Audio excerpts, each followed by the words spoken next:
नमस्कार मित्रों, आज के इस वीडियो में पढ़ने वाले हैं कि एकक बल युग्म आघूर्ण और एकक बल को समायोजित कैसे किया जा सकता है ना। उस पर आधारित क्वेश्चन पढ़ेंगे और केंद्रीय अक्ष का समीकरण पर आधारित क्वेश्चन भी पढ़ेंगे। ठीक है, इस वीडियो को देखने से पहले आई बटन पर क्लिक करके इसके बेसिक जो केंद्रीय अक्ष का समीकरण है उसको कैसे निकाले उसको देख सकते हैं। ठीक है, तो इसमें इस प्रश्न में देखिए किसी घन को बिंदु कोरो, ठीक है, घन बोला है तो घनी सबसे फर्स्ट खनी बना लेते हैं क्या। ठीक है, उसके अंदर जो आएगा उसको लिख लेंगे, मतलब दर्शा लेंगे। ओके, तो यहाँ इस प्रकार से ऐसे बना लीजिए घन को।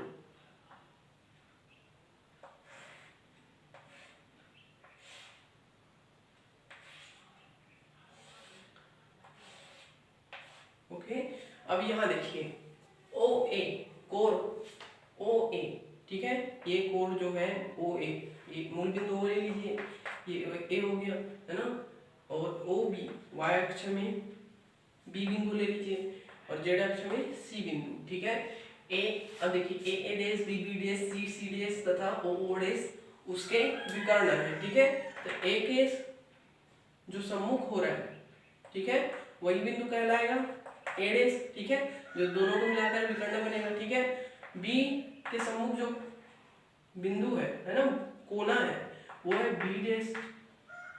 यहाँ सी के सम्मुख जो कोना ये वाला है, इसको सी डैश नाम दे दीजिए, और ओ के सम्मुख जो है ओ डैश है। ठीक है, अब देखिए यहाँ क्या है, बी सी डैश, ये बी सी डैश के अनुदिश एक्स बल क्रियाशील है। ठीक है, सी ए डैश के अनुदिश y बल क्रियाशील है, और ए बी डैश के अनुदिश z बल क्रियाशील है। ठीक है, तथा ओ डैश के अनुदिश r बल क्रियाशील है। ठीक है, यहां से ऐसा। ओके, तो हमको अब निकालना है कि ये जो x y और यहाँ z और ये o डैश के अनुदिश r जो बल क्रियाशील है, इन चारों बल के लिए हमको निकालना है समीकरण निकालने के पश्चात हमको उनके बल घटकों को निकालना है। ठीक है, बल घटकों को निकालकर उससे सम करना है। ठीक है, सम करेंगे, उसके बाद हमको निकालना है उसके बल युग्म आघूर्ण x y z अक्ष के सापेक्ष उसके घटकों को निकालकर सम करना है। ठीक है, तो उसको रख देना है। यहाँ क्या है, क्या अप्लाई करना है, उनका केवल एक परिणामी बल हो। परिणामी बल के लिए कंडीशन आता है, क्या condition, Lx plus My plus Mz। ठीक है, इसमें फिट कर देंगे, है ना। चलिए बल x के लिए समीकरण को निकाल लेते हैं। तो ये जो x बल है किस ओर क्रियाशील है, x दिशा में क्रियाशील है। ठीक है, x दिशा में क्रियाशील है ना, तो ये BC समानांतर है OX के। तो इसका जो समीकरण जो निकलेगा x/1 है ना, नीचे में दिक् को ये हो जाएगी इसकी 1, और यहाँ देखिए जो ये जो है, ये जो रेखा है क्रिया रेखा BC डैश किसके समानांतर है, OX के समानांतर है। ठीक है, तो OX समानांतर की कितना दूरी पर है, a दूरी पर होगा ना, क्योंकि मैं मान लिया हूँ प्रत्येक कोण की लंबाई जो है ना। तो इसको इस प्रकार से लिखेंगे y माइनस a/0। ठीक है, इक्वल टू, और z से कोई ताल्लुकात नहीं है ना इसका, तो z/0। ठीक है, ओनली x दिशा में गमन कर रहा है। ठीक है, इसलिए इसकी दिक् को z मान ली है, और y एक्सिस से, ठीक है, y एक्सिस मतलब y माइनस a। ठीक है, यहाँ पास की दूरी को दर्शाता है ना, OX से दूरी को दर्शाता है। ठीक है, इक्वल टू z/0। ठीक है, अब y एक्स के लिए देखते हैं। ठीक है, y बल के लिए ये देखें तो यहाँ आएगा x/0 equal to y/1 equal to z minus a/0। Okay, इसी प्रकार इसके लिए देखते हैं जेड के लिए, ये जो है वाई है किसके समानांतर है, वाई जो बल है, ठीक है, सी ए डेस, सी ए डेस, सी ए डेस समानांतर हो रहा है ओ बी के, ओ बी के, है ना। अब देखते हैं जेड बल के लिए, जो जेड बल है, ठीक है, ये A B days, A B डेस यहाँ समानांतर हो रहा है ओ जेड अक्ष के,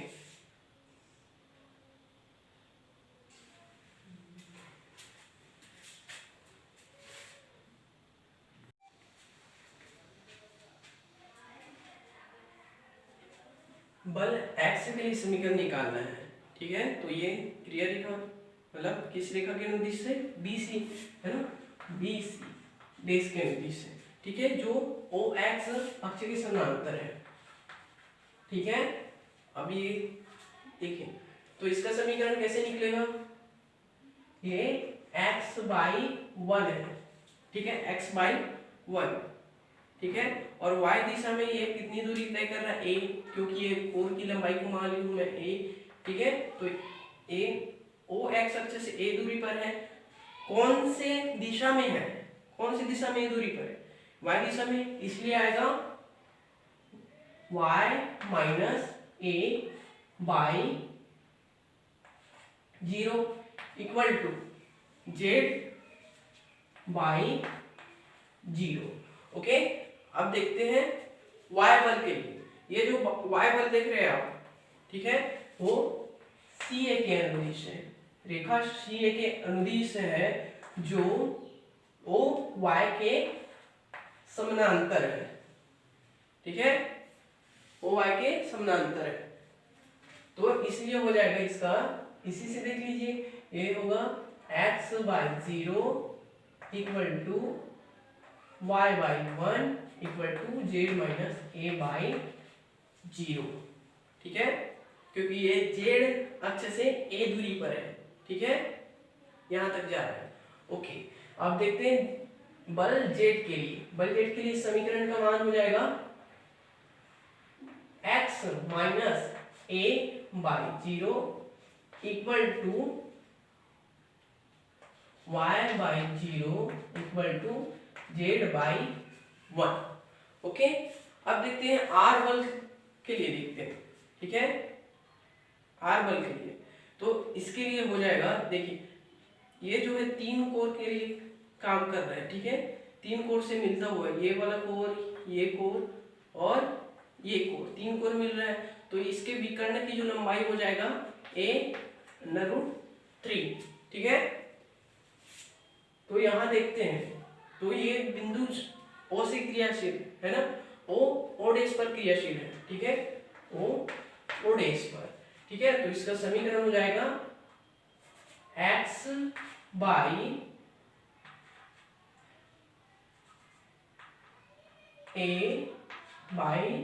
a/√3 equal to y by a/√3 equal to z/a/√3।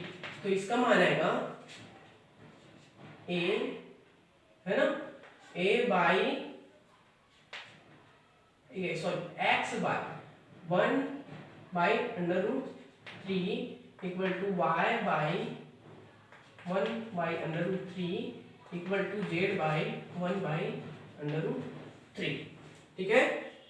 अब यहां से देखते हैं, अतः बलों के निर्देशांकों की समानांतर घटक हो जाएंगे, मतलब x बल के लिए, ठीक है, x y z दिशा में बल जब निकालेंगे तो क्या आएगा, देखते हैं।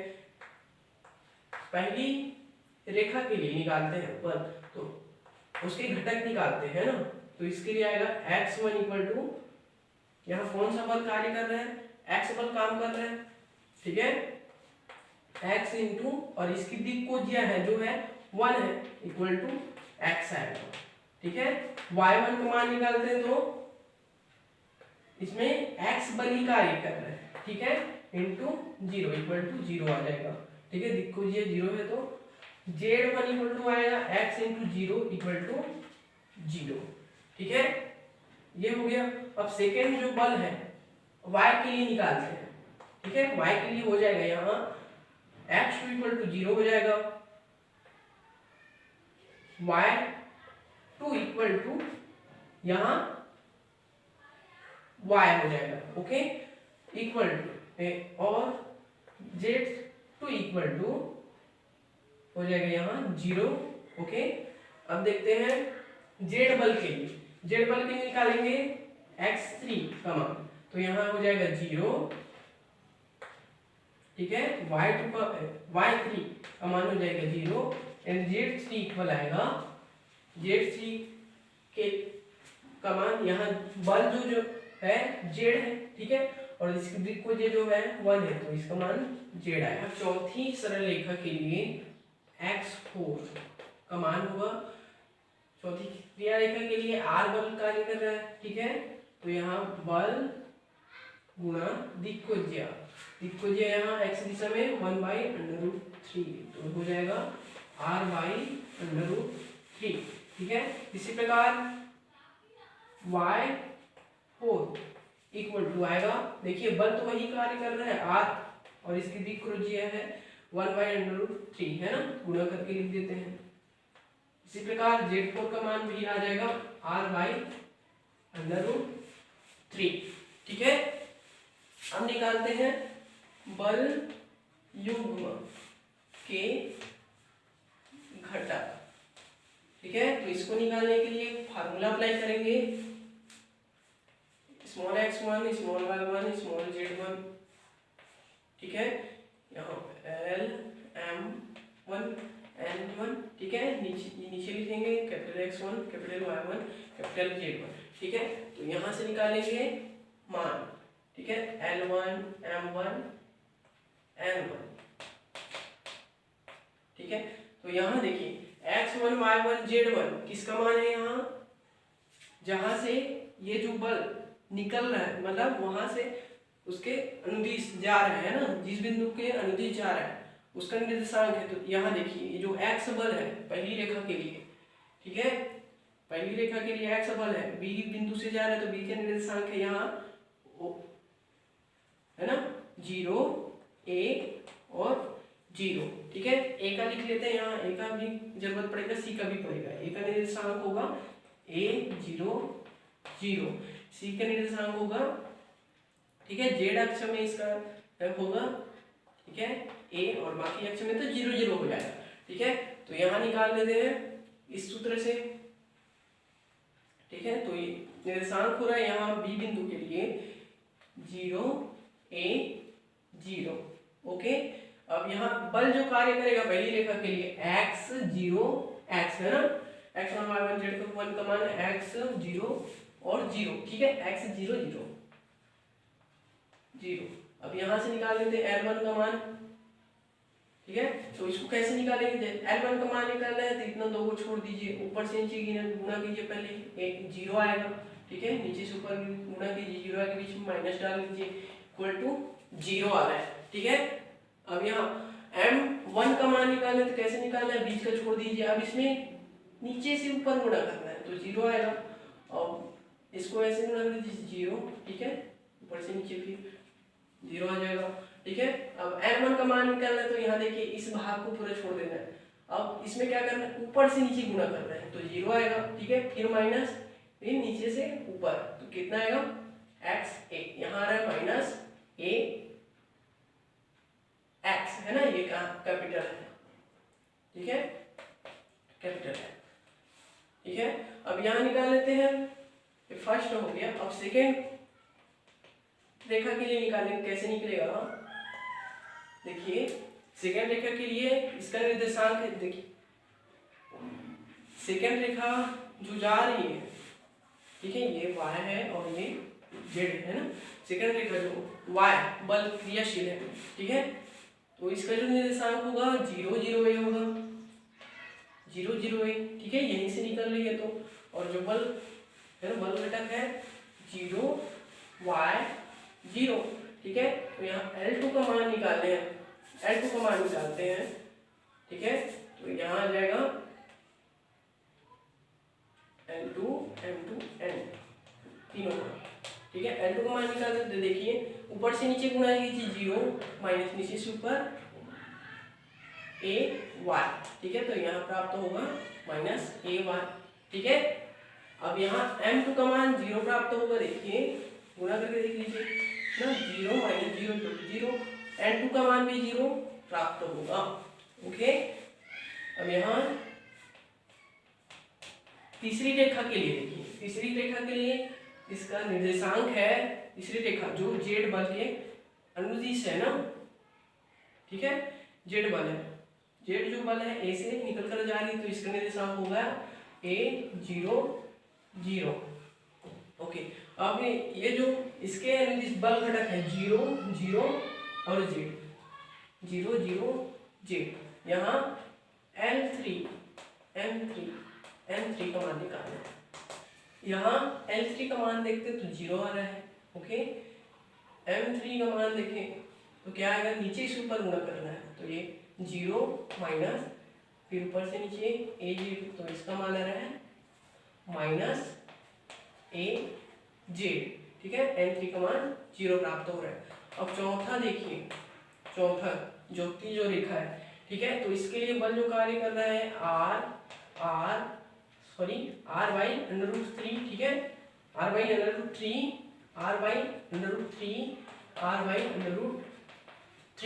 ठीक है। और जो इसका निर्देशांक है O से निकल रहा है, O से होकर जा रहा है जो बल है, ठीक है। इसका निर्देशांक है 0 0 0, ठीक है। लिख देते हैं आप। अब यहाँ से इजीली डिफाइन कर सकते हैं, L4 का मान 0 आ रहा है, M4 का मान 0 आ रहा है और N4 का मान भी 0 आ रहा है। अब यहाँ सभी रेखाओं के बलों के घटकों को सम करके लिखते हैं ना, तो मैं इसको x तो पहले से लिखा गया, इसलिए इसको x डैश से डिनोट करूंगा मैं, ठीक है। तो x dash summation of x1 आएगा, ठीक है, इक्वल टू यहाँ क्या होगा x + 0 + 0 + R/√3, x + 0 + 0 + R/√3 equal to x + R/√3, ठीक है। y डैश का मान निकाल दो, क्या निकलेगा, समीशन ऑफ y1, ठीक है। यहाँ निकलेगा y + R/√3, ठीक है। इसी प्रकार z डैश का मान निकालो, क्या निकलेगा, z + R/√3, ओके। तो आप निकाल लेते हैं सभी बल, मतलब चारों अक्ष के सापेक्ष बल युग्म आघूर्ण के घटकों का योग निकाल लेते हैं ना। तो समीशन ऑफ L का मान निकाल लेते हैं ना, समीशन ऑफ L1, ठीक है। तो इसका मान आ जाएगा, देखिए यहाँ 0 प्लस यहाँ माइनस AY प्लस 0 + 0, मतलब कितना है यहाँ माइनस AY। अब यहाँ M का मान निकाल लेते हैं ना, summation of M1 equal to, यहाँ देख रहे होंगे आप M, ये वाला जो मान है, ठीक है, ये बस जुड़ेगा minus AZ, N equal to summation of N equal to आएगा माइनस ये माइनस AX, ठीक है, ओके। अब हम इसमें यदि एकक बल तुल्य हो, तो एकक बल तुल्य हो तो हम फार्मूला लगाएंगे L(x) + My' + Nz' = 0। अब यहाँ पर हम सभी के मान को पुट कर देते हैं, ओके। देखिए L का मान है माइनस AY, ठीक है। x डैश का मान x + R/√3, ठीक है। उसके बाद फिर माइनस AY + R/√3, ठीक है। फिर minus AX into Z + R/√3 equal to 0, ठीक है। अब यहाँ से जब मान निकालेंगे, ठीक है, तो यहाँ कर्णी 3 के साथ इसका गुना होगा, ठीक है। माइनस माइनस तो पूरा कट जाएगा, है ना।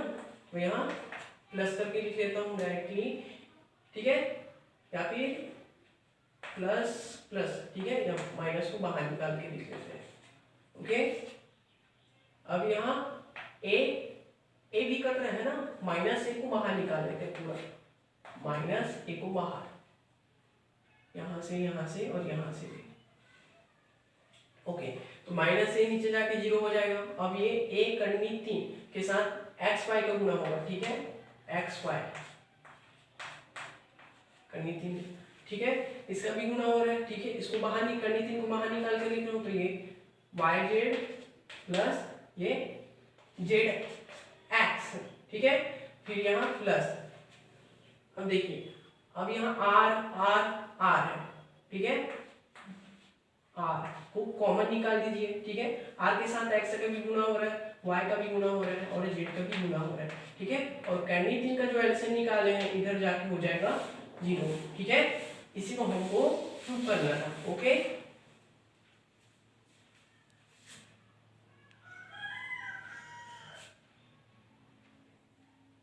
नेक्स्ट क्वेश्चन देखते हैं। इसमें दिया गया है 2 बल रेखाएं हैं, y = 0, z = 0 तथा दूसरा बल जो रेखा है x = 0, z = c, है ना। तो इसको हम पहले तो कार्तीय रूप में निरूपित कर देते हैं। तो ये आएगा पहली रेखा की कार्तीय रूप, ठीक है। ये आएगा x/1, ओके, या y = 0, z = 0, तो यहाँ x/1 आएगा, है ना, x/1, ओके, क्योंकि ये x दिशा के अनुदिशी क्रियाशील है, ठीक है। अब z y/0, ठीक है, y/0 = z/0, ठीक है। इसको एक ले लीजिए तथा यहाँ हो जाएगा ये वाला x/0, ठीक है, y/1, ठीक है, y अक्ष के अनुदिश क्रियाशील है। अब ये z, ठीक है, इधर जाके माइनस होकर जाएगा z - c, ठीक है, यहाँ आएगा 0, 0 इसके नीचे जाएगा, ओके। अब देखते हैं हम इस पर बल मान लेते हैं, माना x, माना बल रेखा 1 तथा 2 के अनुदिश क्रमशः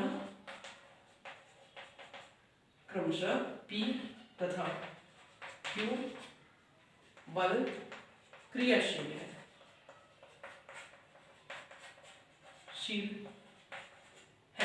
तो इसके बल रेखा मतलब ये पहली रेखा के लिए बल के घटक मान निकाल लेते हैं, ठीक है,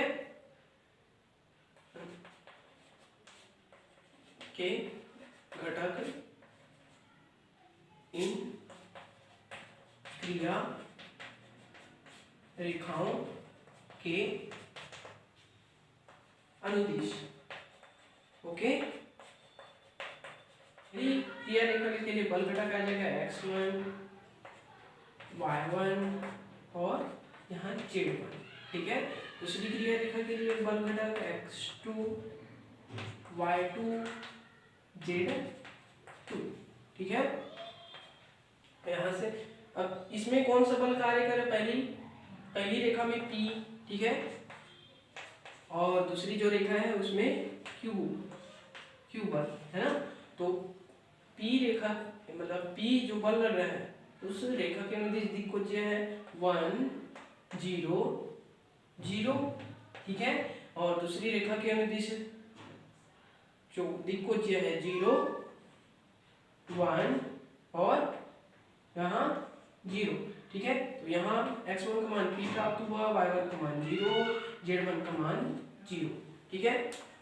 x2 का मान 0, y2 का मान Q और z2 का मान 0, ठीक है। अब निकाल लेते हैं हम सभी, निकाल लेते हैं, किसका मान निकालेंगे, बल के घटक का मान, बल रेखाओं एक तथा दो के सापेक्ष बल घटक होंगे।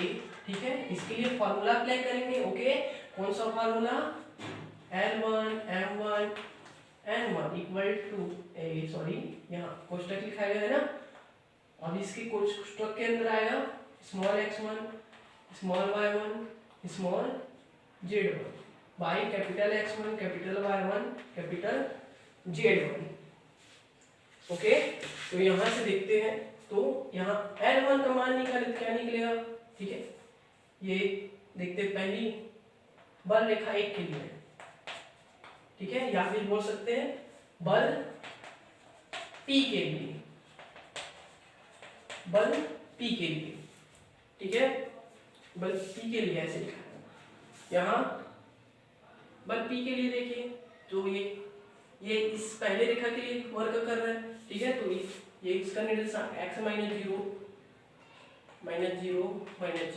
जो यहाँ पास होता है वही इसका निर्देशांक होता है। ओके, -0। ठीक है, तो यहाँ 0 0 0 आ रहा है। ठीक है, यहाँ निर्देशांक जो x0 y1 का मान 0 z1 का मान भी 0।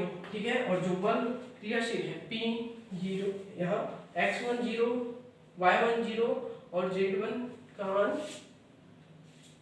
ठीक है, सॉरी यहाँ x1 P वर्क कर रहा है। ठीक है, तो यहाँ P लिख लीजिए, P y1 का मान 0 z1 का मान भी 0। तो यहाँ से हमको प्राप्त होगा L1 equal to 0, M1 equal to 0 और N1 इक्वल टू 0। अब निकालें फिर बल Q के लिए। ठीक है, बल Q के लिए निकालते हैं, तो इसमें लिखाएगा। ठीक है, इसके निर्देशांक होगा 0 0 C के 0 0 C, और नीचे में जो बल है उसको लिख लेते हैं 0 Q 0। ठीक है, x2 का मान 0, y2 का मान Q और z2 का मान 0। ठीक है, यहाँ से आएगा L2 M2 N2। ठीक है, तो यहाँ से आएगा, देखिए आप देख पा रहे होंगे N2 का मान यहाँ से आएगा, ऊपर से नीचे गुणा करेंगे 0। ठीक है, फिर माइनस, फिर नीचे से ऊपर। ठीक है, तो यहाँ C Q आ रहा है, माइनस C Q। ठीक है, माइनस C Q। M2 का मान देखिए, M2 का मान तो यहाँ 0 ही प्राप्त होगा, नीचे से ऊपर 0 माइनस 0 इक्वल टू 0। ठीक है, N2 का मान देखिए 0 प्राप्त होगा, 0 माइनस 0 इक्वल टू 0। ठीक है, अब सभी के सम को ज्ञात कर लेते हैं। ठीक है, यहाँ x इक्वल टू होगा सम ऑफ x1। ठीक है, y equal to sum of y1, z equal to sum of z1।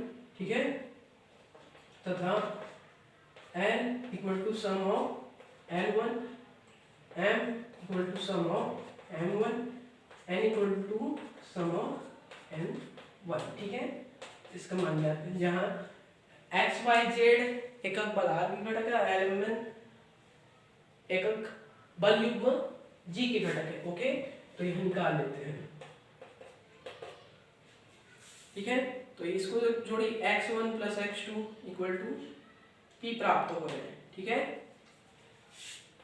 ठीक है, p प्लस 0 इक्वल टू, और यहाँ प्लस यहाँ, ठीक है, हाँ 0 ही प्राप्त होगा। ओके, 0। ठीक है, y1 प्लस y2 यहाँ प्राप्त होगा 0 plus q equal to q।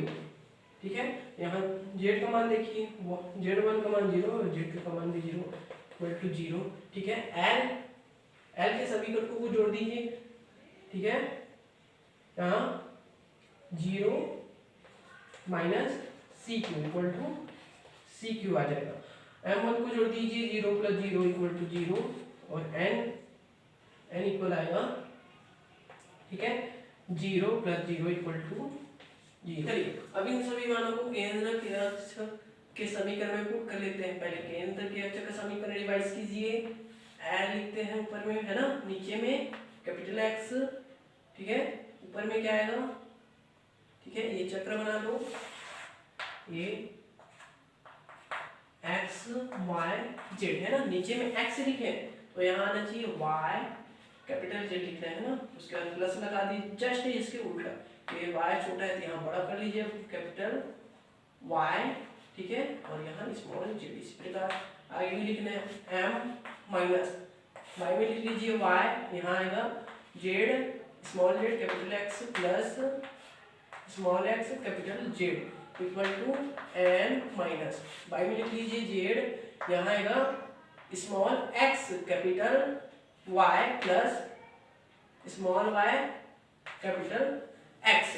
अब यहाँ पर ना सभी के मान को पुट कर देते हैं, ठीक है, तो यहाँ L का मान है सी क्यू, ठीक है, L का मान सी क्यू है ना, यहाँ माइनस सी क्यू, ठीक है, minus C Q minus y का मान देखिए, y को y लिखने स्मॉल y और z का देखिए 0 आ रहा है, ठीक है, प्लस z। अब यहाँ y का मान q, ठीक है, बाई x का मान 0, ठीक है, x का मान है यहाँ p आ रहा है, ठीक है, दोनों को जोड़ेंगे तो जी p आएगा, सॉरी p आएगा है ना, गलती हो गई। अब यहाँ m का मान देखिए, m का मान यहाँ 0 माइनस जेड, x का मान देखिए यहाँ p, ठीक है, प्लस यहाँ स्मॉल x, ठीक है, small x into Z, Z का मान यहाँ 0, ठीक है, बाई, ठीक है, y का मान यहाँ q, ठीक है। अब यहाँ n का मान देखिए 0 आ रहा है माइनस स्मॉल x, y का मान कैपिटल y का मान q, ठीक है, plus y into capital x का मान p बाई यहाँ z का मान जगह आ रहा है 0 आ रहा है, ठीक है। तो अंतिम दो पदों को देखते हैं, अंतिम दो पद, ठीक है, तो अंतिम दो पद में देखिए क्या प्राप्त होगा, माइनस जेड, ठीक है, minus Z into P by Q, ठीक है, इक्वल टू, ठीक है, ये प्राप्त होगा minus X Q plus Y P by 0, ठीक है, तो ये इस तरफ 0 हो जाएगा, ठीक है, तो क्या बचेगा इधर minus X Q plus Y P equal to 0, ठीक है, तो ये इधर आएगा Y P plus X Q, ठीक है, ये कीवर्ड में आ जाएगा, ठीक है, तो यहाँ से प्राप्त होगा p by Q equal to X by Y, ठीक है। अब प्रथम दो पद को लेकर देखते हैं, प्रथम दो पद, ठीक है, तो यहाँ देखते हैं प्रथम दो पद को, यहाँ minus C Q plus Z Q by T equal to minus Z P by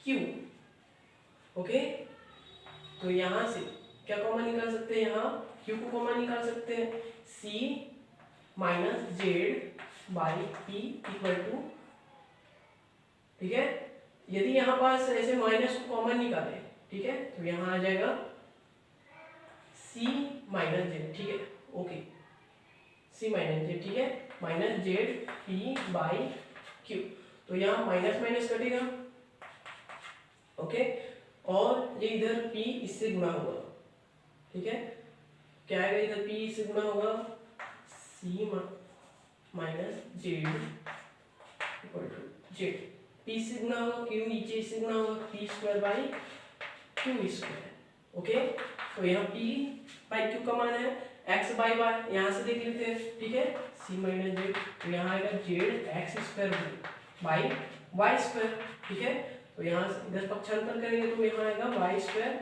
C minus Z equal to Z X square, ठीक है, जो तुल्य तुल्य रेंज द्वारा जनित